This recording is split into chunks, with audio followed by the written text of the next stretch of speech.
अस्सलाम वालेकुम dear students. Second year biology के चैप्टर नंबर 15 के नेक्स्ट टॉपिक जो हम डिस्कस करने जा रहे हैं वो है osmo regulation in different habitats या डिफरेंट एनवायरनमेंट्स। हम इससे पहले वाले लेक्चर्स में पढ़ चुके हैं कि ऑस्मो रेगुलेशन क्या होता है। ऑस्मो रेगुलेशन का मतलब है maintenance of salt and water in the body of living organisms. अब हम यहाँ पर देखने जा रहे हैं कि मुख्तलिफ़ एनिमल्स मुख्तलिफ़ एनवायरनमेंट में किस तरह ऑस्मो रेगुलेशन करते हैं। तो osmo regulation in different environments में हमारे पास 3 किस्म के एनवायरनमेंट हैं। नंबर 1 है marine environment. Marine water hypertonic होता है। हाइपरटोनिक का मतलब ये है कि इसमें सॉल्ट्स की कंसंट्रेशन बहुत ज़्यादा है। तो यहाँ पर जो एनिमल्स मेरीन हैबिटेट में रहते हैं उन्हें जो प्रॉब्लम फेस करना पड़ेगा वो ये कि सॉल्ट कंटिन्यूसली इनकी बॉडी के अंदर आएंगे। तो हम इसको कहेंगे they have to face passive gain of salts. इसी तरह क्योंकि सॉल्ट्स पैसिवली खुद ब खुद इनके सेल्स के अंदर इनकी बॉडी के अंदर दाखिल हो रहे हैं और पानी इनकी बॉडी से लॉस हो रहा है, तो passive gain of salt and passive loss of water इनकी बॉडी से लॉस हो रहा है। तो all those animals which are living in marine habitat they will face this problem. Passive gain of salt खुद ब खुद उनकी बॉडी में सेल्स में आता जा रहा है और पानी खुद ब खुद उनके सेल से उनकी बॉडी से लॉस होता जा रहा है। अब इनकी बॉडी में जितनी भी अडेप्टेशंस होंगी वो इन्हीं चीज़ों को ओवरकम करने के लिए होंगी। यानी सॉल्ट इनकी बॉडी में बढ़ रहे हैं, इन्होंने सॉल्ट्स को कम से कम करना है, और पानी इनकी बॉडी से निकल रहा है, पानी को इन्होंने अपनी बॉडी में ज़्यादा से ज़्यादा रिटेन करना है। तो इसमें अगर हम मेरीन हैबिटेट की बात करें तो जो इनवर्टिब्रेट्स हैं वो एनिमल जिनमें बैकबोन नहीं होती, इनवर्टिब्रेट्स, वो तो सारे हैं ऑस्मो कन्फर्मर्स। ऑस्मो कन्फर्मर्स उन एनिमल्स को कहते हैं जो ऑस्मो रेगुलेशन करते ही नहीं हैं। यानी जितना सॉल्ट मेरीन हैबिटेट में होगा उतना ही सॉल्ट उनकी बॉडी के अंदर होगा। यानी their body fluids are isotonic to their environment. और इसी तरह अगर हम वर्टिब्रेट्स में से बात करें तो वर्टिब्रेट्स में से हैग फिश, ये भी ऑस्मो कन्फर्मर है। इसका मतलब है इनके बॉडी फ्लूइड इनके एनवायरनमेंट के साथ आइसोटोनिक है।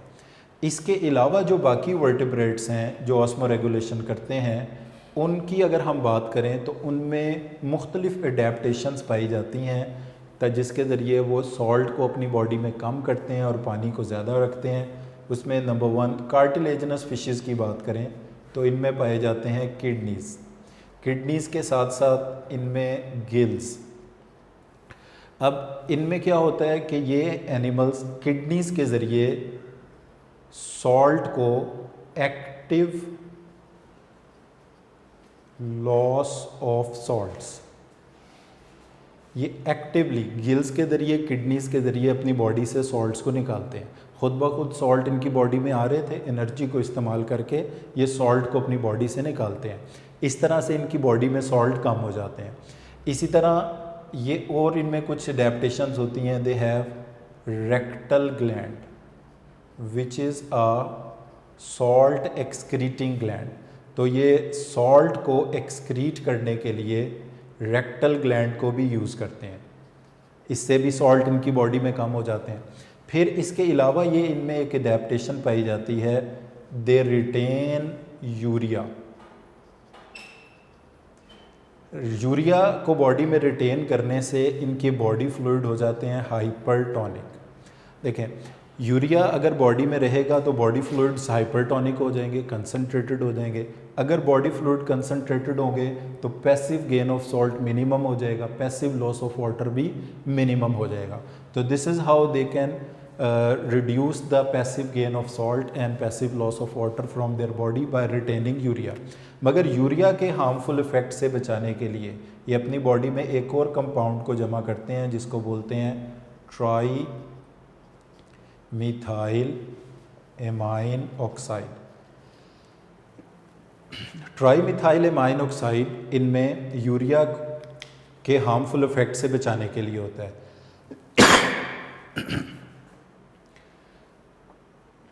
Kidneys active loss of salt का बाइस बनते हैं, गिल्स भी एक्टिव लॉस ऑफ सॉल्ट का बाइस बनते हैं, रेक्टल ग्लैंड भी सॉल्ट को एक्टिवली एक्सक्रीट करते हैं, यूरिया को रिटेन करके बॉडी फ्लूइड्स को ये हाइपरटोनिक बना लेते हैं। इनमें से जो बॉनी फिशेस हैं, bony fishes they drink water, जो समंदर में रहने वाली मछलियाँ होती हैं वो पानी को पीती हैं। पानी पीने से क्या होगा, जो पैसिव लॉस ऑफ वाटर हो रहा था इनकी बॉडी से, उसकी कमी को ये पूरा कर लेंगे। And they produce concentrated urine. Concentrated urine produce करने से ये होगा कि उसके अंदर पानी बहुत कम होगा, पानी कम होगा और सॉल्ट्स इनके अंदर बहुत ज़्यादा होंगे। तो इस तरह से ये मेरीन हैबिटेट में रहने वाले एनिमल्स अपने अंदर ऑस्मो रेगुलेशन करते हैं।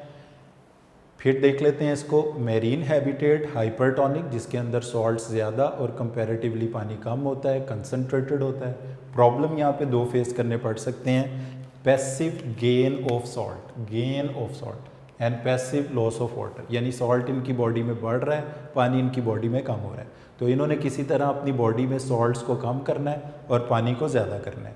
इनवर्टिब्रेट तो ऑस्मो रेगुलेशन करते ही नहीं, ये ऑस्मो कन्फर्मर है। वर्टिब्रेट में से हैग फिशेस भी ऑस्मो कन्फर्मर है। तो जो cartilaginous fishes osmo regulation marine habitat में करेंगे, how they lower the salts in their body, अपने किडनीज़ के ज़रिए सॉल्ट को बॉडी में कम करेंगे, गिल्स के ज़रिए कम करेंगे, रेक्टल ग्लैंड्स के ज़रिए सॉल्ट को बॉडी में कम करेंगे और यूरिया को रिटेन करके अपने बॉडी फ्लूइड्स को हाइपरटोनिक करेंगे ताकि पैसिव लॉस ऑफ वाटर कम से कम हो और सॉल्ट भी कम से कम बॉडी में है।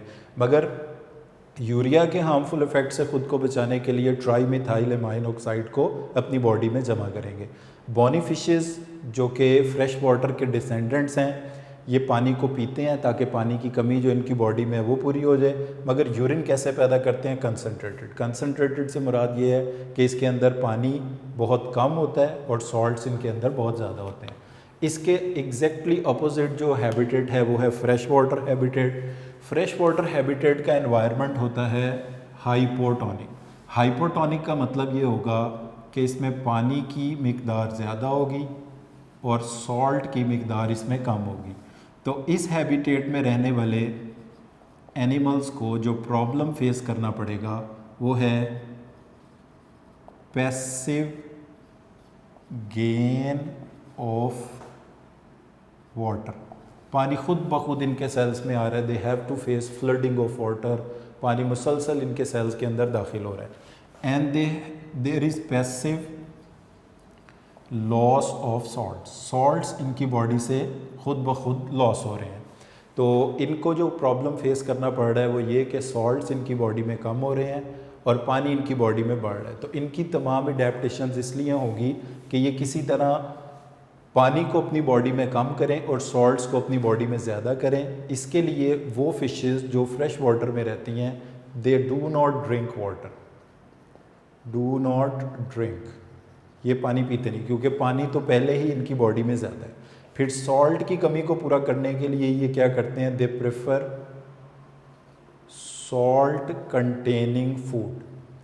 ये सॉल्ट कंटेनिंग फूड को प्रेफर करते हैं, सॉल्टेड फूड को खाते हैं। इसके अलावा they produce dilute urine produce करने से क्या होगा, इस यूरिन में पानी बहुत ज़्यादा होगा और सॉल्ट इसमें कम से कम होंगे। तो इस तरह एक्स्ट्रा पानी इनकी बॉडी से लॉस हो जाएगा और सॉल्ट इनकी बॉडी में कंजर्व हो जाएंगे। कुछ प्रोटोजोआ जैसे कि एमीबा और पैरामेशियम, इनमें एक ख़ास वैक्यूल पाया जाता है जिसे बोलते हैं कॉन्ट्रैक्टाइल वैक्यूल। अब यहाँ पर कुछ 1-2-3 MCQ हैं जो कि अक्सर पूछे जाते हैं। जैसे मेरीन हैबिटेट के हवाले से एक MCQ है कि यूरिया के हार्मफुल इफ़ेक्ट से बचाने के लिए मेरीन हैबिटेट में रहने वाली कार्टिलेजिनस फिशेस किस कंपाउंड को अपनी बॉडी में जमा करती हैं। तो उस कंपाउंड का नाम है TMO, भी हम इसको बोलते हैं। TMO से मुराद है ट्राईमिथाइल एमाइन ऑक्साइड, इसे हम बोलते हैं।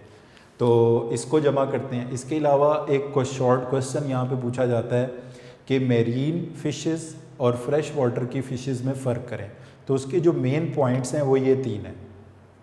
हम कहते हैं फ्रेश वाटर हैबिटेट में रहने वाली fishes they do not drink water, while those fishes which live in marine habitat they drink water. Those fishes which live in freshwater habitat they will produce dilute urine, and those fishes which live in marine habitat they will produce concentrated urine. तो ये main difference है। बाकी इसके अलावा fresh water habitat hypotonic है, इसमें passive gain of water and passive loss of salt हो रहा है। मेरीन हैबिटेट हाइपरटोनिक है, इसमें उलट है, इसमें पैसिव गेन ऑफ सॉल्ट और पैसिव लॉस ऑफ वाटर हो रहा है। ये हो गया शॉर्ट क्वेश्चन। अक्सर आता है एमीबा और पैरामीशियम या प्रोटोजोआ में कॉन्ट्रैक्टाइल वैक्यूल का फंक्शन क्या है। अब अगर इसमें ऑप्शन दी पूछे जाएं, ऑस्मो रेगुलेशन इसका फंक्शन है, एक्सक्रीशन है या थर्मो रेगुलेशन है, तो ये अभी हम पढ़ भी ऑस्मो रेगुलेशन ही रहे हैं। तो कॉन्ट्रैक्टाइल वैक्यूल का फंक्शन भी एमीबा पैरामीशियम में ऑस्मो रेगुलेशन ही है। तीसरा हैबिटेट आता है टेरेस्ट्रियल हैबिटेट। टेरेस्ट्रियल हैबिटेट का जो सबसे बड़ा प्रॉब्लम है वो है evaporative loss of water.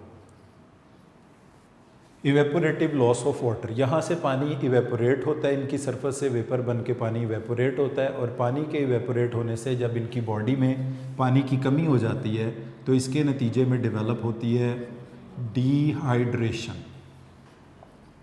Dehydration, पानी की शदीद कमी को कहते हैं डिहाइड्रेशन। तो evaporative loss of water which result in dehydration, this is the major problem for all animals which are living in terrestrial habitat. अब इसको कंपनसेट करने के लिए ये एनिमल्स क्या करते हैं, जिन्होंने सबसे कामयाबी से सक्सेसफुली लैंड हैबिटेट को आबाद किया है, उन एनिमल्स के ग्रुप में शामिल है इंसेक्ट्स। तो इंसेक्ट्स का जो स्केलेटन है इसको हम बोलते हैं एक्सोस्केलेटन। एक तो इनके एक्सोस्केलेटन में वैक्सी लेयर होती है, वैक्सी क्यूटिकल।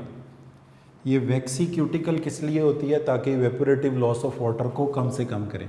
वैक्सीज जो हैं वो वाटर के लिए इम्परमिएबल होते हैं, पानी इनसे गुजर नहीं सकता, जिसकी वजह से वाटर इनकी बॉडी के अंदर कंजर्व रहता है। वैक्सी क्यूटिकल के साथ साथ इनकी जो स्किन है इनमें मल्टी लेयर्ड स्किन होती है। स्किन की लेयर ज़्यादा होती हैं, जितनी स्किन की लेयर ज़्यादा होंगी उतना इवेपोरेटिव लॉस ऑफ वाटर उनसे कम हो जाएगा। और साथ साथ इनमें स्किन में इनके पाए जाते हैं dead keratinised cell. Keratinised cell वो होते हैं जिनके अंदर एक प्रोटीन पाई जाती है जिसका नाम है केराटिन। हेयर, नेल्स वगैरह में भी ये प्रोटीन होती है। तो ये डेड सेल्स होते हैं which contain a special protein known as keratin. आप देखें एक्सोस्केलेटन ऑफ इंसेक्ट्स में वैक्सी क्यूटिकल वाटर के लिए इम्परमिएबल, मल्टी लेयर्ड स्किन ये भी इवेपोरेशन को कम करेगी, डेड केराटिनाइज सेल ये भी इवेपोरेशन को कम करेंगे। This is how they can compensate the loss of water in their body. इसके अलावा वो एनिमल जो रहते हैं टेरेस्ट्रियल हैबिटेट में, दे विल ड्रिंक वाटर, ये पानी पिएंगे, दे विल ड्रिंक वाटर, और ऐसी फूड को प्रेफर करेंगे या food which is rich in water, जिसके ज़रिए इनकी बॉडी को पानी हासिल हो। इसके अलावा इनके अंदर कुछ और एडेप्टेशंस भी पाई जाती हैं जिसमें बिहेवियरल एडेप्टेशन आती हैं। बिहेवियरल एडेप्टेशन में जैसे कि इसकी एग्जांपल में कैंगरू रैट है, they prefer seed rich in carbs. Carbs से मुराद है कार्बोहाइड्रेट। तो कार्बोहाइड्रेट वाले सीड ये खाते हैं जिससे कार्बोहाइड्रेट मेटाबोलाइज होके मेटाबॉलिक वाटर प्रोड्यूस करते हैं। इसको हम नाम देंगे मेटाबॉलिक एडेप्टेशन का। तो इनमें कुछ मेटाबॉलिक एडेप्टेशंस हैं, कुछ बिहेवियरल एडेप्टेशन हैं, और लास्ट इसमें एक एबिलिटी है एनहाइड्रोबायोसिस। ये बहुत इंपॉर्टेंट डेफिनेशन है, इसका एमसीक्यू भी आता है, शॉर्ट भी आता है। Ability to tolerate dehydration in terrestrial animal. Terrestrial animal में पानी की कमी को, डिहाइड्रेशन को बर्दाश्त करने की एबिलिटी को, सलाहियत को एनहाइड्रोबायोसिस का नाम दिया जाता है। तो ability to tolerate dehydration in terrestrial animal is known as, क्या आंसर होगा इसका, एनहाइड्रोबायोसिस। तो तो ये तीनों हैबिटेट्स को अगर हम कंपेयर करें, मेरीन हैबिटेट हाइपरटोनिक, प्रॉब्लम क्या है, passive gain of salts and passive loss of water. Fresh water habitat hypotonic, problem क्या है, passive gain of water, passive loss of salt. Terrestrial habitat major problem क्या है, evaporative loss of water which result in dehydration. और इसकी compensation के लिए insects का exoskeleton जिसमें वैक्सी क्यूटिकल की layer, multi layered skin, dead keratinize cells present in the skin, drinking of water and a food which is rich in water, some behavioral adaptation and some metabolic adaptations like anhydrobiosis, which is ability to tolerate dehydration. This is known as anhydrobiosis. यहाँ पर dear students हमारा osmo regulation के हवाले से जो portion था chapter का वो पूरा होता है। एक और इधर यहाँ पर एक MCQ पूछा जाता है कि distribution of animals in different habitats is basically based on, तो देखें इसका आंसर होगा ऑस्मो रेगुलेशन। हर एनिमल उधर जाकर रहना पसंद करता है जहाँ से उसको अपनी ज़रूरत पूरी करने के लिए पानी और पानी सॉल्ट्स मिल सकें। पानी के करीब आप देखते हैं जानवर पौधे ज़्यादा होते हैं। तो distribution of animals in different habitat ये किस चीज़ पर डिपेंड करती है, उनकी ऑस्मो रेगुलेशन की एबिलिटी पे डिपेंड करती है। नेक्स्ट जो चीज़ हम शुरू करने जा रहे हैं वो एक्सक्रीशन है। इसकी डेफिनेशन हम फर्स्ट लेक्चर में भी पढ़ चुके हैं। Elimination of metabolic waste from the body of living organisms, इसको हम कहते हैं एक्सक्रीशन। अब इसमें ये मैंने 4 यहाँ पर लिखे हैं मुख्तलिफ़ किस्म के nutrients, carbohydrate, lipid, protein, nucleic acid. Carbohydrate की मेटाबॉलिज्म से जो प्रोडक्ट्स पैदा होती हैं उसमें कार्बन डाइऑक्साइड है, पानी है और एनर्जी है, यानी इसकी मेटाबॉलिज्म के दौरान कोई नाइट्रोजनस वेस्ट पैदा नहीं हुआ। इसी तरह लिपिड्स की मेटाबॉलिज्म के ज़रिए भी कार्बन डाइऑक्साइड, पानी और एनर्जी निकलती है, नाइट्रोजनस वेस्ट पैदा नहीं होते। प्रोटीन की मेटाबॉलिज्म से कार्बन डाइऑक्साइड, इसके अलावा अमोनिया और एनर्जी निकलती है और पानी के मॉलिक्यूल भी इससे निकलते हैं। तो यहाँ पर हम देख सकते हैं कि प्रोटीन की मेटाबॉलिज्म से अमोनिया बना है जो कि एक नाइट्रोजनस वेस्ट है। बाकी मेटाबॉलिक वेस्ट के मुकाबले में जो ज़्यादा ख़तरनाक और नुकसानदेह वेस्ट होते हैं वो नाइट्रोजनस वेस्ट होते हैं। चौथी चीज़ है यहाँ पे न्यूक्लिक एसिड, जो कि 2 किस्म के होते हैं, deoxy ribonucleic acid and ribonucleic acid.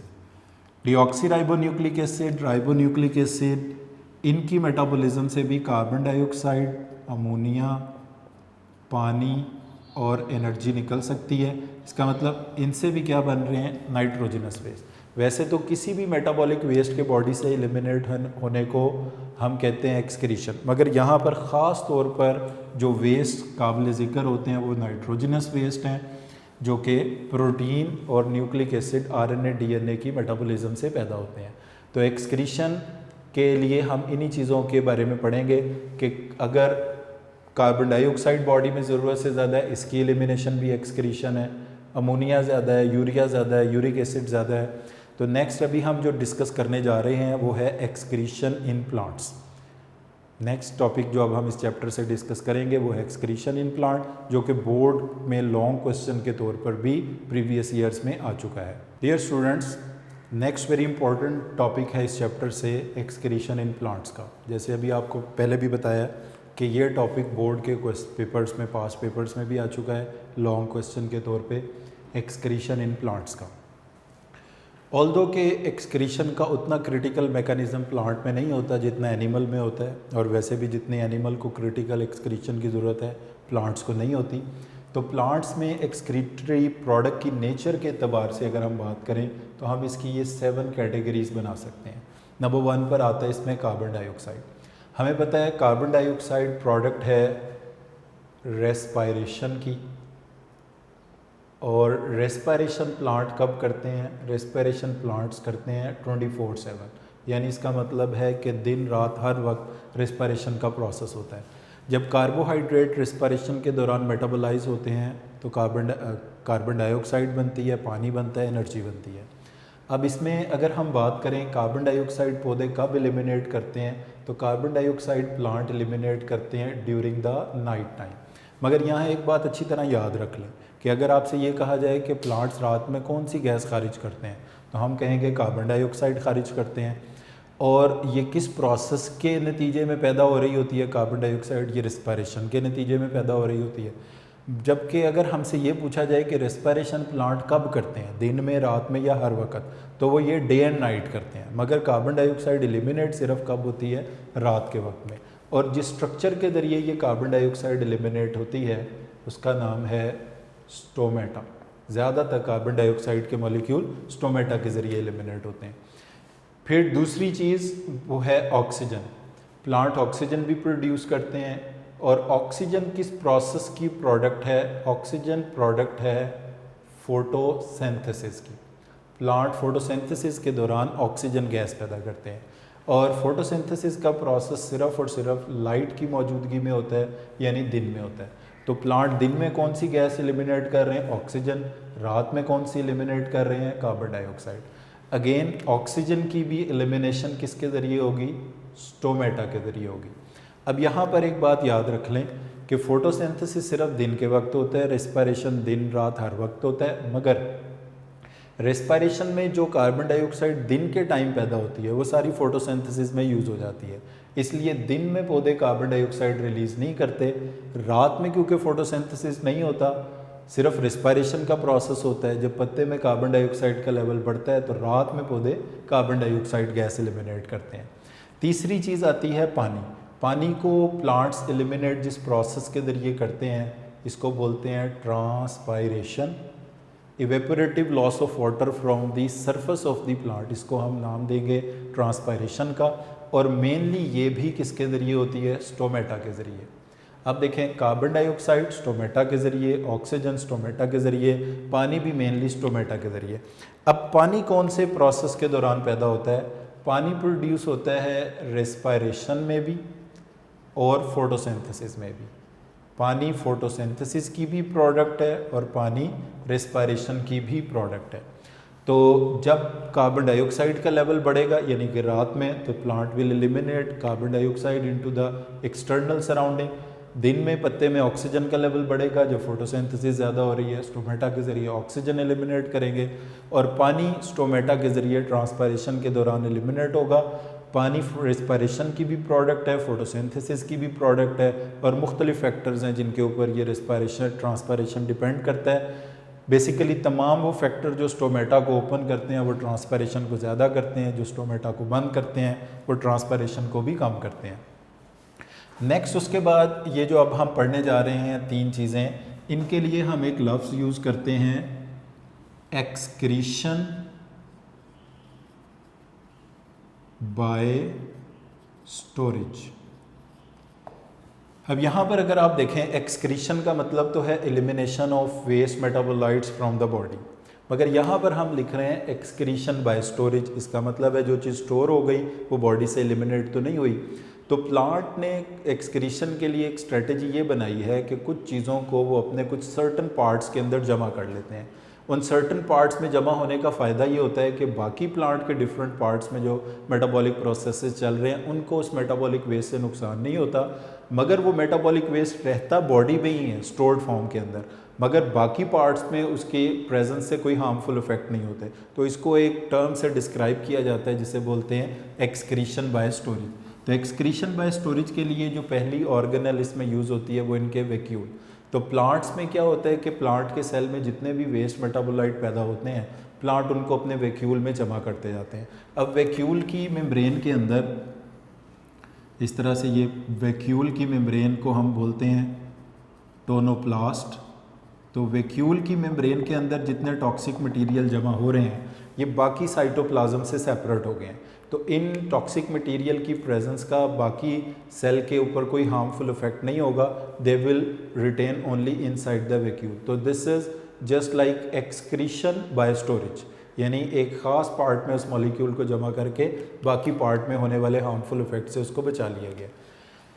Next इसमें आते हैं जी एक्सक्रीटोफोर्स। एक्सक्रीटोफोर्स बोलते हैं ऑटम लीव्स को, ख़िज़ां के पत्तों को एक्सक्रीटोफोर्स कहा जाता है। अब इसमें ये होता है कि जो ख़िज़ा के पत्ते हैं, बिकॉज उनकी किस्मत में लिखा ही है कि उन्होंने गिर जाना है, झड़ जाना है, तो प्लांट क्या करते हैं, सारा साल जितने वेस्ट मटेरियल होते हैं, टॉक्सिक मटेरियल होते हैं, अपने पत्तों में जमा करते जाते हैं। जब वो टॉक्सिक मटेरियल पत्तों में जमा होते जाते हैं, अल्टीमेटली वो पत्ते प्लांट की बॉडी से झड़ जाते हैं। ख़िज़ा के मौसम में पत्ते झड़ जाते हैं। जब वो पत्ते झड़ जाएंगे, plants will get rid of their waste material. पत्तों के साथ साथ वेस्ट मटेरियल भी प्लांट से चले जाएंगे। तो ये भी ऑटम लीव्स भी क्या करते रहे, एक्सक्रीशन बाय स्टोरेज करते रहे, मगर जब वो लीफ फॉल किए तो उनके साथ वेस्ट मटेरियल भी बॉडी से इनकी एलिमिनेट हो गया।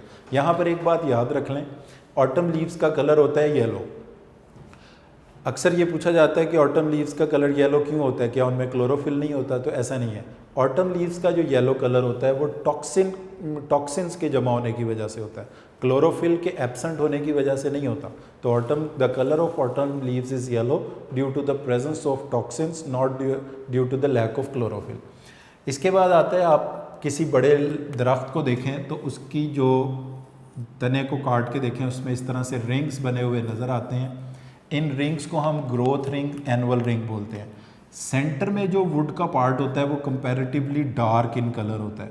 इस वुड को नाम दिया जाता है हार्ट वुड का।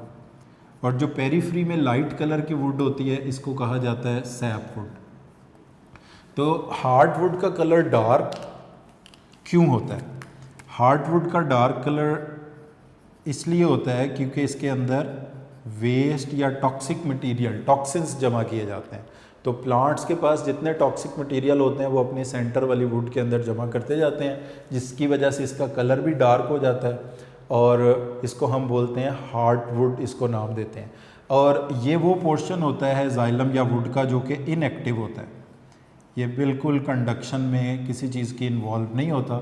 सैप वुड जो होती है वो पेरीफ्री में होती है और ब्राइट इन कलर होती है, इसका कलर ब्राइट होता है और ये पार्शली एक्टिव पोर्शन होता है, यानी इसमें जाइलम जो है वाटर मिनरल्स की कंडक्शन में इन्वॉल्व होते हैं।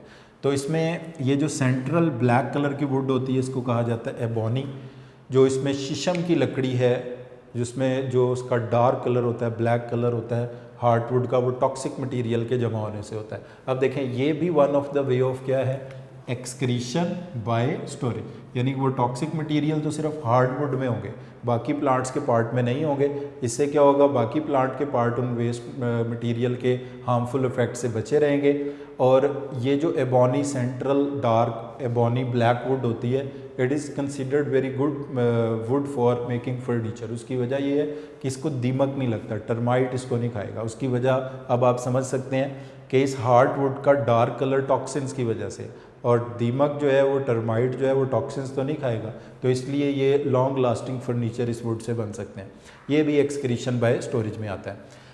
सेवन्थ और लास्ट पॉइंट इसमें आता है waste as chemical weapons. Chemical weapons के तौर पर वेस्ट को इस्तेमाल किया जाता है। कुछ प्लांट्स क्या करते हैं, अपनी रूट्स के ज़रिए वेस्ट मटेरियल को एलिमिनेट करते हैं। जो नियर सराउंडिंग में इनके कंपेटिटर्स ग्रो कर रहे होते हैं, उसकी वजह से उन कंपेटिटर्स की ग्रोथ कम हो जाती है। तो वेस्ट्स को एक तो वेस्ट बॉडी से एलिमिनेट हो गए, और दूसरा क्या हुआ, इर्द गिर्द मज़ीद ग्रो करने वाले प्लांट्स की ग्रोथ भी कम हो गई। अब इसकी एग्जांपल में आते हैं कॉनिफर्स। कॉनिफर्स जिम्नोस्पर्म का ग्रुप है। जिम्नोस्पर्म उन्हें कहते हैं जिनके सीड किसी फ्रूट के अंदर इनक्लोज नहीं होते। नेकेड सीडेड प्लांट्स को कहते हैं जिम्नोस्पर्म। और जिम्नोस्पर्म का वो ग्रुप जिनमें रिप्रोडक्शन के लिए कोन्स लगती हैं, इन्हें कहते हैं कॉनिफर्स। तो केमिकल वेपन्स के तौर पर अपने वेस्ट मटेरियल को कौन निकालते हैं, कॉनिफर्स निकालते हैं। कॉनिफर्स कह दें या जिम्नोस्पर्म कह दें, एक ही बात है। ग्रुप, बड़े ग्रुप का नाम जिम्नोस्पर्म है, क्लास उसके अंदर जो कोन्स लगने की वजह से इन्हीं को क्या बोलते हैं, कॉनिफर। तो एक्सक्रीशन इन प्लांट के हवाले से ये हमारे पास 7 पॉइंट्स थे।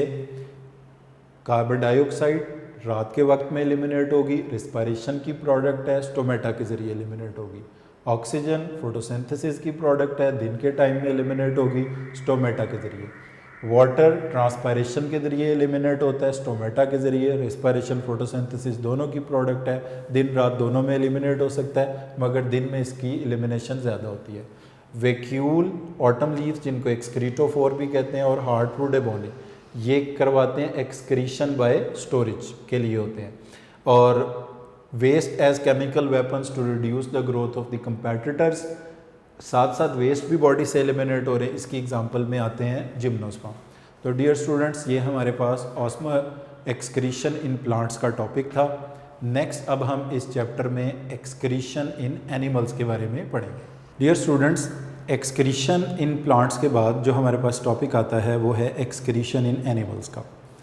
एक्सक्रीशन इन एनिमल्स के हवाले से यहाँ पर ये दो टर्म्स हैं जिनका डिफरेंस हमें बहुत अच्छी तरह आना चाहिए। हाइपोटोनिक एनवायरनमेंट हम पहले भी पढ़ चुके हैं। जो हाइपोटोनिक एनवायरनमेंट है वो ही हाइपोऑस्मोटिक एनवायरनमेंट है। जैसे हम पहले लेक्चर में शुरू के पढ़ चुके हैं, रिलेटिव कंसंट्रेशन ऑफ सोल्यूट को टॉनिसिटी कहते हैं। कंसंट्रेशन ऑफ सोल्यूट को ऑस्मोलैरिटी की टर्म में भी मेजर किया जा सकता है। हाइपोऑस्मोटिक यानी लो सोल्यूट कंसंट्रेशन, हाइपोटोनिक भी वही लो सोल्यूट कंसंट्रेशन। तो यहाँ पर एक बात याद रख लें, तमाम वो एनिमल्स जो हाइपोऑस्मोटिक एनवायरनमेंट या हाइपोटोनिक एनवायरनमेंट में रहते हैं वो एक्स्ट्रा वाटर को एक्सक्रीट करते हैं। पानी उनकी ज़रूरत से ज़्यादा होता है तो वो वाटर को अपनी बॉडी से एक्सक्रीट करेंगे। हाइपोटोनिक हाइपोऑस्मोटिक एक ही बात होती है, और हाइपोऑस्मोटिक एनवायरनमेंट में या हाइपोटोनिक एनवायरनमेंट में वाटर एक्सक्रीट होता है। अब दूसरी टर्म हाइपरटोनिक, इसी को हाइपरऑस्मोटिक कहते हैं। हाइपरटोनिक या हाइपरऑस्मोटिक एनवायरनमेंट में सॉल्ट एक्सक्रीट होता है। तो अगर आपसे कहा जाए वो कौन सा एनवायरनमेंट है जिसमें एनिमल्स एक्टिवली सॉल्ट्स को एक्सक्रीट करते हैं, तो वो हाइपरटोनिक, जिसका अदर नेम हाइपोऑस्मोटिक है। या वो कौन सा एनवायरनमेंट है जिसमें एनिमल्स वाटर को एक्सक्रीट करते हैं, तो वो हाइपोऑस्मोटिक भी कह सकते हैं, आप उसको हाइपोटोनिक भी कह सकते हैं। इसके अलावा यहाँ पर एक ये टर्म आती है, डेफिनेशन है, जिसको डी एमाइनेशन कहा जाता है। अभी इसलिए पिछले पोर्शन में हम डिस्कस कर चुके हैं कि प्रोटीन की और न्यूक्लिक एसिड की मेटाबॉलिज्म से नाइट्रोजनस बेस बनते हैं। प्रोटीन, डियर स्टूडेंट्स, हमें पता है कि पॉलीमर्स ऑफ अमाइनो एसिड होते हैं। जब प्रोटीन डाइजेस्ट होकर टूट के अमाइनो एसिड बनाते हैं तो अमाइनो एसिड की मज़ीद ब्रेक ना हो। अमाइनो एसिड का ये जनरल फार्मूला है जिसमें अमाइनो ग्रुप है, कार्बोक्सिलिक ग्रुप है, अल्फ़ा कार्बन है, अल्फ़ा हाइड्रोजन है और एल्काइल ग्रुप है। जब किसी अमाइनो एसिड की कैटाबॉलिज्म होती है, कैटाबॉलिज्म कहते हैं बड़े मॉलिक्यूल्स के टूटने को, तो अमाइनो एसिड की कैटाबॉलिज्म के नतीजे में इनसे अमाइनो ग्रुप रिमूव हो जाता है, और अमाइनो ग्रुप के रिमूव होने के नतीजे में ये अमाइनो ग्रुप बनाता है by combining with hydrogen ammonia. इस पूरे प्रोसेस को हम नेम देते हैं डी एमाइनेशन का। तो removal of amino group from amino acid during their catabolism is known as deamination. अब ये अमोनिया जो है ये हाईली सोलेबल है, ये बॉडी फ्लूइड्स में बड़ा क्विकली डिसॉल्व हो जाता है। अगर इसका लेवल किसी वजह से बढ़ जाए तो ये बहुत सीरियस किस्म की कॉम्प्लिकेशंस पैदा कर सकता है, इसलिए इसको ज़रूर है कि बॉडी से एलिमिनेट हो जाए। अगर किसी वजह से अमोनिया का लेवल बॉडी में बढ़ जाए तो इनिशियली इसमें पैदा होती हैं कन्वल्शंस, कपकपाहट होती है, इसमें वो पर्सन कोमे में जा सकता है, और इवेंचुअली उसके नतीजे में इसमें क्या होता है, डेथ भी हो सकती है। तो high level of ammonia may contribute in convulsions, coma और डेथ ऑफ द पर्सन। और डीएमाइनेशन को हम डिफाइन कैसे करेंगे, removal of amino group from amino acid during their catabolism is known as deamination.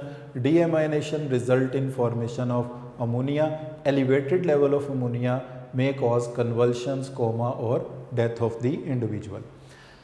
Dear students, next अब हम पढ़ेंगे nature of nitrogenous waste के हवाले से, कौन कौन से नाइट्रोजनस वेस्ट किस तरह की क्वांटिटी से बॉडी से एलिमिनेट होते हैं।